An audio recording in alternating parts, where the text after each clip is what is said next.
सकाळर जलखिया ए रेसिपीटी को निश्चय निज घर थे ट्राए करूँ। एमती रेसिपीटी खूब कम समय भितर तैयारी जाए एवं देहपाई बहुत ही स्वास्थ्यकर आ पार्टी को एकदम सुआदिया। नमस्कार, आपण समस्त को मो परिवार यूट्यूब चैनल को बहुत सारा स्वागत। दयाकोरी वीडियोटी को शेष पर्यंत देखापी अनुरोध। एबे आउ डेरी न करी चलतु वीडियो स्टार्ट करवा। एबे देखंतु फास्ट तो मु गोटे कप्र सागु नहीं जाइए। आजिकार ब्रेकफास्ट जेहेतु सागुरे तैयारी हेबो सेतिपाई मु गोटे कप्र सागु नहीं जाइए। आउ सागु को पूरा भलसे 2 ରୁ 3 थर भलसे पूरा धोईची जमी सागुर भी जहाँ सबू अपरिष्कार जिनस थी से बाहरी जीव। एपटे देखंतु 2 ରୁ 3 थर मुझे धोईकी नहीं आसी आ सागु पूरा आमर एकदम क्लीन देखा जाउची। एबे जो कप्रे मापिकी मु गोटे कप्र सागु नहीं से कप्रे मापी मु गोटे कप्र पानी देती। एबे मु सागु को भिजिया पाई पूरा ओवरनाइट छाड़ देती।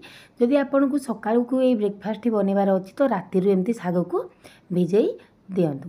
तो देखिपे ता परदिन मर्निंग रे मोर सागु पूरा भलसे पानी सोक कर सागु पूरा भलसे फुली जाइए। साइड करदेली जेहेतु आज आम उपमा बनवा तो से सब सामग्री नहीं जाइए। अच्छी कंचा बादाम गोटे गाजर को एमती काटी नहीं गोटे आलू को एमती काटी नहीं ता सहित गोटे टमाटर को एमती काटिक नहीं जाइए।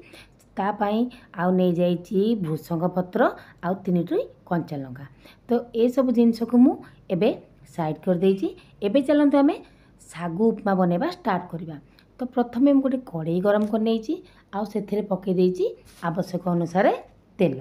एबे तेल को गरम पाई छाड़ देइछि। एबे आपण मान देखि परथिबे तेल मोर पूरा गरम हो गलानी। फुटण पाई मु सेतेरे अध चामच पकई देइछि सोरिष। एबे सोरिष को टिके समय फुटिबा को छाड़ देइछि। तापर जो कंचा बादाम नेइथिली से कंचा बादाम को एबे पकई देइछि। कंचा बादाम को पकई साला परे ताकू टिके समय मु भाजी देइछि जेपरिक कंचा बादाम रो सब कंचा स्मेल पळे एवं भलसे पूरा लाल लाल ही भाजी हो जिवो। एपटे देखंतु मु बादाम को किछ समय एमती लाल लाल हवा पर्यंत भाजी देली। तापरे जो भृषंग पत्र को नेइथिली ताकू ता भितरे पकई देली। एबे भृषंग पत्र को भलसे मु एमती टिके चलै देबी। तापरे जो 3टी कंचा लंका काटिकी रखी ताकू मध्य पकईदेली। लंका आपण निज हिसाब से नहीं पारे जदि चाहिए आप स्किप करें। एपटे देखो तापर जो आलू को काटिकी रखी ताकू ता भितर पकईदेली। आलू को पकई सारापर ताकू एमती टिके एपट सेपट करी टिके समय मु भाजी देइछि। आउ तापरे सेपटे जो गाजर को मु काटिकी रखी ताकू मध्य मु आ भितर आनिकी एमती पकई देइछि। आलू पकईदेली गाजर पकईदेली। तो आलू गाजर को भलसे मु एमती टिके भाजीदेली।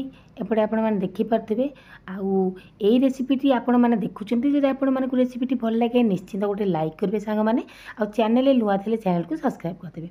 तापर मु आवश्यक अनुसार हल्दी पाउडर पकईदेली स्वाद अनुसार लुण पकईदेली। आउ ये सब को पकई सारापर भलसे टिके चलईदेली। आ हल्दी पाउडर बहुत कम पकेबे बिल्कुल भी बेसी पकेबेनी 1/2 टेबल स्पून पकेले एनफ। तो देखो ये सब पकई सारापर मुझे भलसे टिके ताकू भाजीदेली। सेपर जो टमाटर को काटिकी रखी ताकू एबे समय मु देदेली। आ टमाटर को पकई सारापर ताकू मध्य टिके मु एमती भाजीदेली। आमर पनीपरिया टिके सिझीजिव सेतिपाई कवर करिकी ताकू किछि समय छाड़देवी जेपरिक आमर परिवा टिके सिझीजिव। किछि समय पर मु कवर कलिकी देखिली मोर पनीपरिया हाफ कुक हो जाइछि। ताकू आउ टिके एमती चलै नेली। आ चलै नेला परे ताकू एबे आउ टिके समय कवर करिकी छाड़देली जेमिति कि परिवा आमर भलसे सिझीजिव। तो किछि समय पर आपण माने देखि पारथिबे परिवा गुडी को आमर एकदम भल भाव में सिझी जाइछि एवं ताकू मु आउ टिके हल्का एमती भाजी नेइछि। आ सेपटे मु जो सागु को भिजेकी रखिथिली एबे एई अवस्था रे मु सब सागु को ता भितरे पकई देबी। सांग माने ए सागु उपमाटी बनेमा एकदम सहज आउ खूब कम समय भितरे सागु उपमाटी बनिकी रेडी होता है। जेहेतु ये सागुरे तैयारी आपको आपण व्रत उपास खाई पारिबे।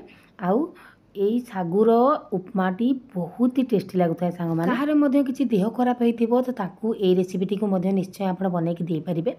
आउ घरे जदि पिला छुआ अछंती तो ताकू मध्य ए रेसिपीटी को बनेकी दे पारिबे। आ छुआ पिला तो आराम से खाइबे कारण ए रेसिपीटी एते टेस्टी लागि थाए। एबे सागु को भलसे मु भाजी देली आ ताकू कवर करके टिके समय सिजिया पई छाड़देली। तो किछि समय पर आपण मान देखि पारथिबे सागु आमर एपटे भलसे पूरा ସିଝିଗଲାଣି। ଆପଣ ଦେଖିପାରୁଛନ୍ତି ତ ସାଙ୍ଗମାନେ ଆମର ଶାଗୁ ଉପମାଟି କେତେ ସୁନ୍ଦର ଦେଖାଯାଉଛି। ଆଉ ସତରେ ସାଙ୍ଗମାନେ ଏଇ ଉପମାଟି ମଧ୍ୟ ବହୁତ ଟେଷ୍ଟି ଥିଲା। ତ ନିଶ୍ଚିନ୍ତ ଥରେ ଏଇ ରେସିପିଟିକୁ ନିଜ ଘରେ ଟ୍ରାଏ କରନ୍ତୁ, ନିଜର ଜଳଖିଆରେ ଆକୁ ସାମିଲ କରନ୍ତୁ। ଦେଖିବେ ଥରେ ଯଦି ଖାଇବେ ନା ବାରମ୍ବାର ମନ କରିବେ ଏ ଶାଗୁ ଉପମାଟି ଖାଇବା ପାଇଁ। ଆଉ ଏ ଉପମାର ସ୍ୱାଦ ଆଉ ଟିକେ ବଢ଼ିବା ପାଇଁ ମୁଁ ସେଥିରେ ଅଧା ଲେମ୍ବୁର ରସକୁ ଦେଇଦେଇଛି, ଆଉ ତାକୁ ଏମିତି ଭଲସେ ମିଶାଇ ଦେଇଛି। ଏବେ ଆମର ପ୍ରସ୍ତୁତ ହେଇଗଲା ଶାଗୁ ଉପମା। ସକାଳର ଜଳଖିଆରେ ଏଇ ରେସିପିଟିକୁ ନିଶ୍ଚୟ ଟ୍ରାଏ କରନ୍ତୁ। ଏଇ ତ ଥିଲା ଶାଗୁ ଉପମାର ରେସିପି। ପୁଣି ଆପଣମାନଙ୍କ ସହିତ ଦେଖାହେବ ଆଉ ଗୋଟେ ରେସିପି ସହ ସାଙ୍ଗମାନେ। ରହୁଛି, ନମସ୍କାର, ଜୟ ଜଗନ୍ନାଥ।